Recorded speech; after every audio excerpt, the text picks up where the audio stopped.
Salut à tous, c'est Flo de Simalp. Alors il n'y a pas si longtemps que ça, je vous avais promis un petit tuto sur l'usage de vos bâtons en randonnée. Et donc chose promise, chose due.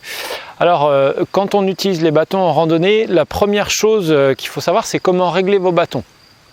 Alors deux choix, soit vous pouvez prendre votre taille en centimètres et la multiplier par 0,68, c'est un coefficient qui vous donnera à peu près la taille de réglage de votre bâton. Sinon, la chose la plus simple, moi ce que je fais très régulièrement quand je suis en encadrement avec des clients, ça va être donc d'ouvrir votre bâton et de le régler pour que votre bras forme à peu près un angle droit au niveau du coude lorsque votre bâton est réglé. Je m'explique. Si votre bâton est trop court, hop, je vais forcer le trait, on va avoir un angle ouvert, voilà, ce qui indique que le bâton est trop petit. Ou à l'inverse, si le bâton est trop grand, voilà, je vais avoir un angle plutôt fermé. Donc le bon réglage, c'est bien lorsque votre bras forme un angle droit avec le bâton. Ensuite, sur l'usage du bâton en randonnée, beaucoup de gens s'en servent principalement pour l'équilibre au niveau de la marche. Il faut savoir que le bâton, il est surtout intéressant au niveau de la propulsion. Ça va vous permettre de soulager vos articulations, vos muscles et de faire travailler toute la partie haute du corps. Alors sur le plat, l'utilisation de vos bâtons, elle va être toute simple. Donc première chose, ça va être d'enfiler vos dragones. Voilà, alors ça va avoir pour but de tenir le bâton, mais également de vous reposer les poignets et les avant-bras. Deuxième chose, au niveau de l'utilisation, le bâton ne sera pas devant vous, mais plutôt à l'arrière. Voilà. Et puis, donc le bâton va être propulseur. Donc la deuxième chose à savoir, c'est qu'on n'engagera jamais le bâton en même temps que le pied. D'accord ? Ça sera toujours bâton d'un bras et pied opposé. Voilà. Donc, et le bâton sera propulseur dans l'acte de la marche. Voilà. Donc ça, c'est le geste tout simple au niveau de la randonnée à plat. Hein. Rapidement, je vais vous montrer comment on peut utiliser les bâtons en montée, en descente, dans un dévers, et puis également sur un franchissement d'obstacles à la montée ou à la descente. Alors le deuxième usage de vos bâtons et l'usage principal, ça va être l'utilisation en montée. Alors comme tout à l'heure sur le plat, je vous montrais l'idée de vraiment se propulser avec les bâtons sur le plat.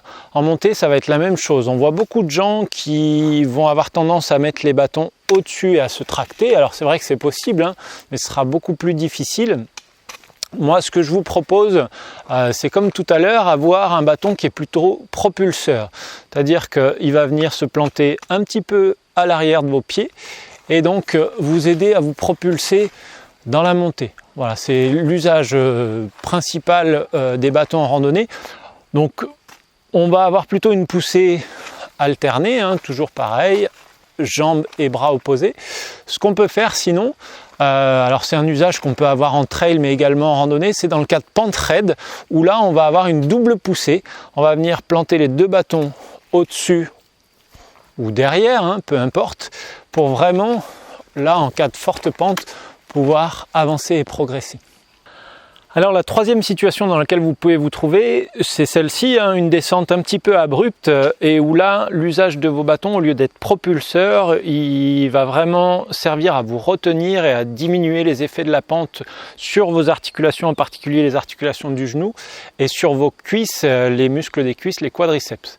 Alors pour ce faire, il va falloir déjà agrandir la taille de vos bâtons, ce qui va être assez important, donc de l'ordre de 5 à 10 cm, hein, on grandit ces bâtons. Ensuite, la deuxième chose importante, c'est la prise de poignet. Donc on va quitter les dragones pour éviter de s'entraver dans les bâtons en cas de chute. Et la deuxième chose au niveau de la prise des bâtons, c'est soit une prise poignet, comme d'habitude, hein, soit moi ce que je vous préconise, c'est plutôt un appui paume. Donc on va venir s'appuyer la paume des mains sur le haut des bâtons et donc on va pouvoir descendre les bâtons soit un à un, comme ceci, voilà, pour vraiment freiner l'effet de la pente, ou alors on peut descendre les bâtons 2 à 2, comme ceci, voilà, et donc on va vraiment soulager ses cuisses et ses genoux.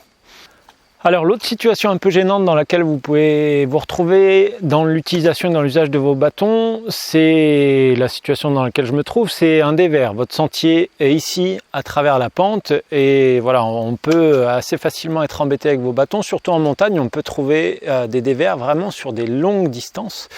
Alors deux choix, soit on peut laisser ces bâtons réglés à la même taille, on va conserver comme sur le plat hein, les Dragon avec une prise poignée. Voilà, donc le bâton du bas sera à la même taille et sur le bâton du haut, vous voyez que nos poignées sont un petit peu plus longues. Ce que je vais faire, c'est changer ma prise de poignée, donc pour baisser un petit peu ma main sur le bâton et pouvoir progresser avec des bâtons à peu près à la même taille. Ça, c'est le premier choix. Ou alors le deuxième choix, si je veux être un petit peu plus confort, justement si la traversée est très longue, ce que je peux faire, c'est modifier le réglage du bâton qui va être sur le haut de la pente, tac, lui diminuer de 10 à 15 cm, avoir une prise poignée dans la Dragon et ainsi pouvoir progresser et être parfaitement équilibré dans un dévers. Voilà. La dernière situation à laquelle vous pouvez être confronté dans l'usage de vos bâtons, c'est celle dans laquelle je me trouve avec le franchissement d'un obstacle. Alors deux choix qui s'offrent à vous. Le premier, c'est de poser vos bâtons sur l'obstacle et de vous tracter vers le haut. C'est pas la solution que je vais vous préconiser. Vous l'avez vu, moi je préfère que le bâton soit propulseur. Donc ce que je vais vous proposer, c'est de poser les bâtons au pied de l'obstacle et vraiment de vous pousser sur le bâton afin de franchir l'obstacle. Voilà. Donc ça c'est dans la montée et dans la descente la situation va être tout aussi simple. Ce qu'on va faire, comme tout à l'heure je vous l'expliquais en descente, on va augmenter la taille de son bâton. Voilà, comme ceci. On augmente la taille de son bâton. Comme tout à l'heure, on quitte bien les Dragon. On va se mettre en appui paume et on va poser les bâtons en dessous, en contrebas de l'obstacle et le bâton va nous servir à s'appuyer et à descendre l'obstacle et ainsi soulager nos genoux et nos cuisses. Voilà, en tout cas j'espère que cette vidéo vous a plu, qu'elle vous sera utile et je vous dis à très vite pour des nouvelles vidéos. Salut!